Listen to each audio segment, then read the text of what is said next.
Welcome back, everybody. If you're new here, I'm Sarah and I am an assistant professor of English, and I have been teaching online or hybrid for the past 7 years, and I'm here to share some tips and tricks. I feel like I'm a pretty good knowledgeable user of Blackboard, which is my college's LMS, but I have discovered that over the years there's always something new that I'm learning and things that other people apparently didn't know about either.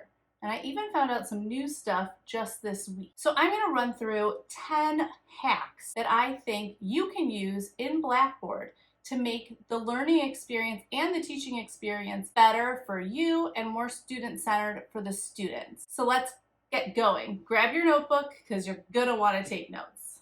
So the first 4 tips that I have for you are all about grading. That is the most time-consuming part of teaching, at least for me as an English teacher. So anything I can do to make it more seamless and allow me to give faster feedback to my students is something that I want to do.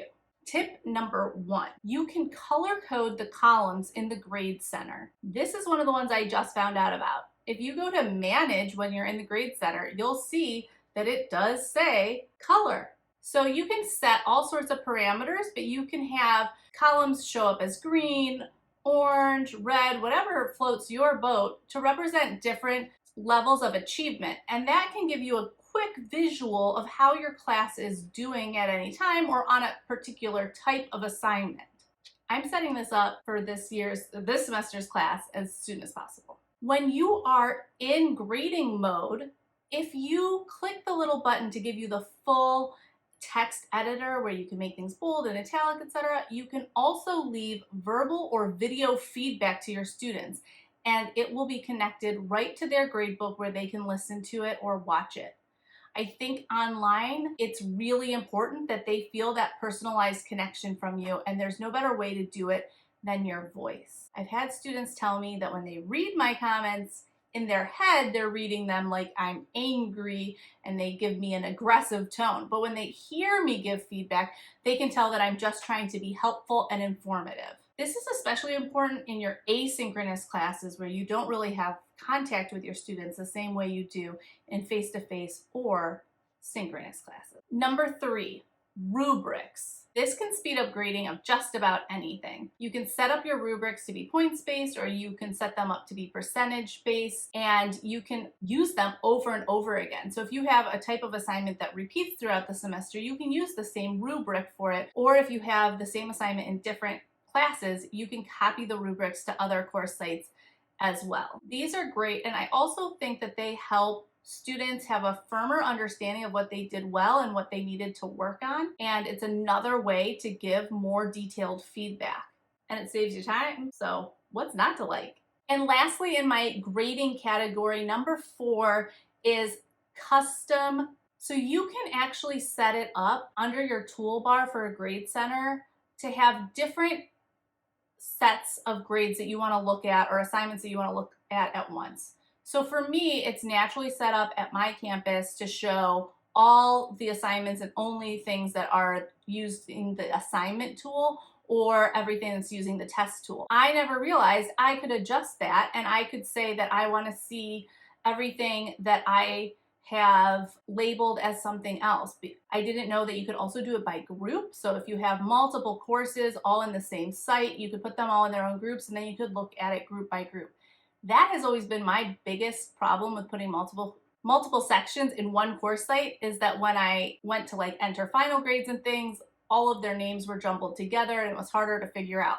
So this time I'm setting up groups, and then I'm going to use this Smart View. Next, I want to tell you some tips for how you can create your content or organize the content within your course. This is the big stuff, the stuff that we spend the most time on when we're setting everything up. And that's why I think online takes a lot of time. My 5th hack is creating your own template. So whatever you call it, I use either the terms module or even sometimes week, and I put a folder together and then I have everything inside of that. I don't know why I never thought about it, but you can set up a sample one and the different types of assignments you have inside of it, and then make that invisible to the students and just copy that every time you want to make a new one, because it'll keep things organized. It'll remind you all the different things that you want to put in if you keep your units or modules all the same, and it'll save you the time of having to recreate literally everything. Genius. Number 6 is using learning modules. So I love the learning module feature. You still build the same way as you would in a folder, but it organizes everything in a chronological type organization. It gives a table of contents on the left-hand side for your students, and it lets them just look at one thing at a time. And I think that that helps it from being so visually overwhelming for students, and it really clearly shows them what order I want them to do assignments in. And I just think aesthetically it's more pleasing. So check that out. And number 7 is test pools. So creating tests in Blackboard can be a headache, but one thing that I have found that I like to do that makes it a little bit easier for me is to create pools. So I'll make a pool of test questions or quiz questions for each chapter of a textbook or for different readings. And that way, depending on the semester, if I want to combine 2 chapters, I can mix and match. The other thing that you can do with pools is set up question sets in your quizzes or tests and randomize the questions that are shown to each student. And I do this for 2 reasons. One, I let my students take their quizzes more than once, but I like to keep them on their toes and have at least some of the questions be different the second time around. The other thing that I like about it is if you are concerned about cheating, which it's not something I spend a lot of time worrying about because it is what it is, but if you randomize the questions each student is getting and you randomize the order that they are getting them in, it's a lot harder for them to sit next to each other and really help each other out through it. So it's just one little level of protection that I build in. And our last 3 tips are about student retention and success. Retention is always harder in an online class, at least in my experience. So it's really important that we keep our students in class and then that we ensure that they are successful in these classes and that they stay on top of things. And for a lot of our students, that's really difficult. One of my colleagues showed me the retention center. Now, I've seen the retention center before, but I never really understood how useful it was or how I could use it to really benefit me and the students. I still find some of the data they put there not all that useful to myself, but the part that I do find really useful is when you click on a student's name in the retention center, you can send them an email directly from there. And when you do it from that specific location in the course, it creates a log of your communication right there on that page. And if you have any other communication that you think needs to be logged, you can also add in notes there.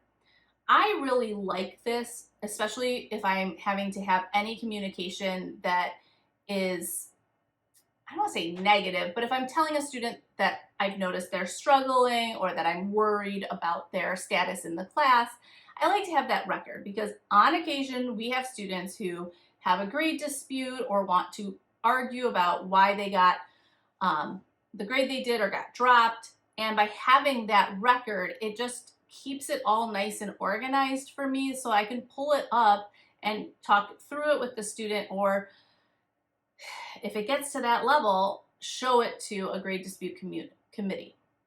It hasn't gotten to that level though. Discussion boards. So I personally have basically stopped using the typed discussion boards in Blackboard, but a lot of people still use them and that's fine and that's great. The one reason that I stopped doing it, one of the reasons why I stopped doing it is I found it really hard to keep up with.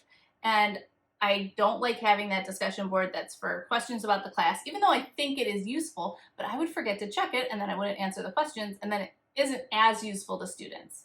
What I didn't realize is you can subscribe to discussion boards and so can your students. And if you do so, you'll get an email when people post. So I think that's really key. I think it's great for students because then they know when somebody responded to them.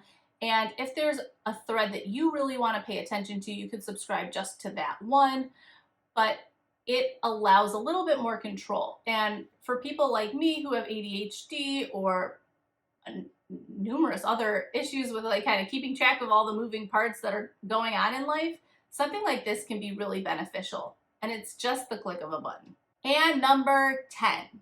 I figured this one out from taking a class, one of my PhD classes, which is also in Blackboard.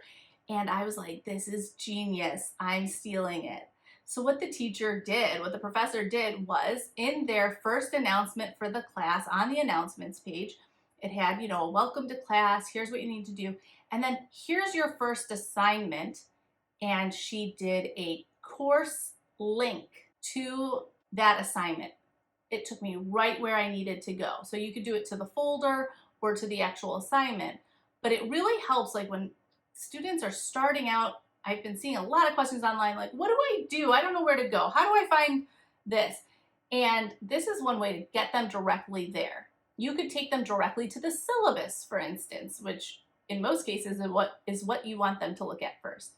Anyway, I think this is great. If you're posting a new assignment, you could use it. Or if you see that a lot of people are missing an assignment, you could use it. There's so many different ways that you could use this to make things easier for your students. Those are my 10 hacks. Hopefully you learned something new, and at least one or two of these is something that you feel you can use in your class and that will save you time. Please, if you got anything useful out of this video or you just generally like it, can you click like? And if you want to know more about e-learning, teaching with ADHD, teaching students with ADHD, or being a graduate student while being a full-time professor, subscribe, because this is the channel for you. Oh, and I'd love to come and connect with you on Instagram. So find me at Fuller Teaching Resources and let's connect. If you want more tips about teaching online, I have a great video that you can view right here. And if you want to know more about engaging your students in online courses, I've got something for you too. See you next time.